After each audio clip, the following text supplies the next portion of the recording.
Students, welcome to Preeti ma'am classes. Last video में हमने the story of village Palampur का half portion किया था। आज हम उसको आगे कंटिन्यू करेंगे। अब देखिए बेटा, हमने लास्ट टर्म पे फार्मिंग के बारे में कर लिया था, मॉडर्न और ट्रेडिशनल फार्मिंग के बीच में डिफरेंस कर लिया था, क्या क्या यूज होता है मॉडर्न फार्मिंग में, उसके क्या साइड इफेक्ट्स होते हैं, ये भी हमने कर लिए थे। आज हम इसके अंदर करेंगे कि जो फार्मर्स होते हैं वो पैसा, अगर उनको नीड होती है पैसे की, लोन की, तो वो कहाँ से लेते हैं। अब देखिए, जो फार्मर्स होते हैं गांव में, जैसे यहाँ पालमपुर का दिखाया गया है, यहाँ पर जो मीडियम और लार्ज फार्मर होते हैं वो क्या करते हैं, अपनी सेविंग को ही बचाते हैं। इस साल खेती अच्छी हुई तो उसका थोड़ा पैसा बचा लिया और उसको नेक्स्ट ईयर क्या करेंगे, उसी को इन्वेस्ट करेंगे, फिर खेती करेंगे। तो जो बड़े किसान हैं या जो थोड़े मीडियम किसान हैं, उनके पास इतना पैसा होता है। पैसा को क्या कहा गया है, कैपिटल। कैपिटल क्या है, फैक्टर ऑफ प्रोडक्शन सबसे पहले इंपॉर्टेंट है। फैक्टर ऑफ प्रोडक्शन, जो भी प्रोडक्शन मतलब कुछ नया बनाना, फैक्टर्स मतलब क्या क्या जरूरत है उस नए बनाने के लिए। तो क्या जरूरत होती है, लैंड, लेबर, कैपिटल। लैंड जमीन चाहिए, लेबर उस पर काम करने के लिए मजदूर चाहिए, और कैपिटल पैसा चाहिए उस पर लगाने के लिए। अब यहाँ पर जिसके पास कैपिटल, जो बड़ा किसान है उसके पास पुराना पैसा होता है, वो अपना इन्वेस्ट कर देता है अपने काम में और आगे काम करता है। पर जो छोटा किसान है जिसके पास जमीन कम है, उसे क्या करना पड़ता है, उसे जाकर साहूकार के पास या जो बड़े लैंड लॉर्ड्स होते हैं उनके पास जाके उधार मांगना पड़ता है, क्योंकि उसके पास बहुत ज्यादा कुछ ऐसा नहीं होता कि उसको गांव के अंदर इतनी फैसिलिटीज नहीं होती बैंक की या कुछ भी कि वो कहीं से पैसा ले सके। तो उसे बड़े ट्रेडर्स के पास जाके पैसा मांगना पड़ता है, या फिर जो एग्रीकल्चर की शॉप्स होती हैं जो बीज खाद वगैरह बेचते हैं, उनसे उन्हें पैसा लेना पड़ता है, उधार लेना पड़ता है कि उधार बीज दे दो, हमारी खेती अच्छी होगी, हम तुम्हारा पैसा लौटा देंगे। अब ये जितने भी बड़े लैंड लॉर्ड्स होते हैं या जो ट्रेडर्स होते हैं, वो क्या करते हैं, वो ज्यादा इंटरेस्ट रेट पर किसान को उधार देते हैं सामान या पैसा। अब ऐसा ही एक केस तुम्हारे चैप्टर में दिया गया है सविता का, कि सविता 24% इंटरेस्ट के रेट से एक ट्रेडर से, एक लैंडलॉर्ड से पैसा लेती है जिसका नाम है तेजपाल, और वो उसके बदले में क्या करती है, उसको 24% इंटरेस्ट तो पे करना ही है, ब्याज तो देना ही है, पर उसे उसके खेतों में जब भी कल्टीवेशन का टाइम आएगा, जब भी कटाई का टाइम आएगा, तो उसे 35 पर डे के हिसाब से प्रॉमिस करना पड़ता है कि मैं उसके खेतों में काम भी करूंगी। सविता तेजपाल के खेतों में काम करेगी 35 रुपया पर दिन के हिसाब से, 35 पर डे के हिसाब से। जबकि गवर्नमेंट ने जो एक लेबर को चार्जेस लगा रखे हैं, एक लेबर का वेजेस क्या है, मिनिमम 115, 115 रुपए है ना, 115 रुपीज मिनिमम वेजेस है। पर गांव में जब उसने उधार लिया उससे, तो उसने उसको मजबूर किया कि तुम 35 पर डे पर मेरे यहाँ काम करोगी। तो ये गांव में छोटे किसानों की हालत होती है।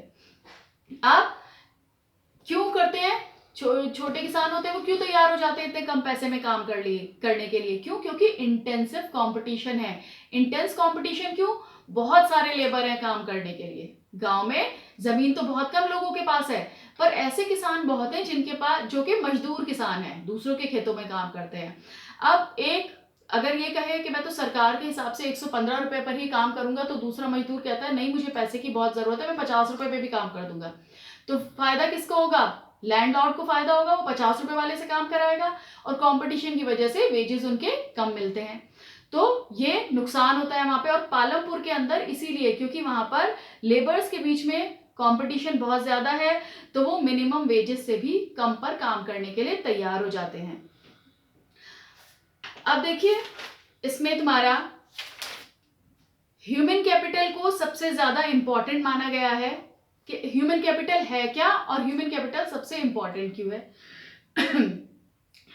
अब देखिए, ह्यूमन कैपिटल क्या है, वो ह्यूमन कैपिटल जो इंसान है, जो सारे फैक्टर ऑफ प्रोडक्शन को मिला के काम करवा रहा है। जमीन ऐसी पड़ी रहेगी, लेबर ऐसा ही पड़ा रहेगा, और पैसा ऐसा ही पड़ा रहेगा जब तक कि एक दिमाग वाला आदमी इन तीनों से मिलकर काम नहीं करवाएगा। तो इसीलिए ह्यूमन कैपिटल को सबसे इंपॉर्टेंट माना गया है, क्योंकि बाकी के तीनों फैक्टर बिल्कुल बेकार हैं, प्रोडक्शन के तीनों फैक्टर बिल्कुल बेकार हैं जब तक ह्यूमन कैपिटल ना हो। ह्यूमन कैपिटल ही उनसे एक प्रोडक्टिव काम करवाती है। अब कैपिटल भी दो तरह का होता है, एक होता है तुम्हारा फिक्स्ड कैपिटल और एक होता है वर्किंग कैपिटल। फिक्स्ड कैपिटल क्या होता है तुम्हारा, फिक्स्ड कैपिटल जो हमेशा हमेशा के लिए रहता है ना, बहुत लंबे समय के लिए काम करता है, जैसे लैंड, बिल्डिंग, मशीनरी, ये सब क्या है, फिक्स्ड कैपिटल है, हमेशा रहेंगी। आज तुमने ट्रैक्टर खरीदा, 10-12 साल तक के लिए काम करेगा। जमीन खरीद ली, हमेशा के लिए है। जमीन के ऊपर फैक्ट्री बनवा ली, वो हमेशा के लिए है। तो ये क्या है? Fixed capital. फिक्स्ड कैपिटल बहुत सालों तक यूज होता है। दूसरा होता है वर्किंग कैपिटल, जो आता है और खर्च हो जाता है, आता है खर्च हो जाता है, वो है वर्किंग कैपिटल। जैसे तुम्हारा रॉ मटेरियल, कच्चा माल, सामान तैयार करने के लिए कच्चा माल बार बार आएगा, बार बार खत्म हो जाएगा। फिर क्या है तुम्हारा? कैश इन हैंड, पैसा, जो तुम्हारे हाथ में पैसा है। तुम्हें रॉ मटेरियल खरीदना है, लेबर को वेजेस देना है, कैंटीन का खर्चा देना है, तुम्हें किसी चीज का रेंट देना है, तो पैसा क्या होगा? लगातार खत्म होता चला जाएगा, यानी कि आएगा और खत्म हो जाएगा। तो ये वर्किंग कैपिटल है। ये प्रोडक्शन के अंदर यूज हो जाता है एक बार और खत्म हो जाता है।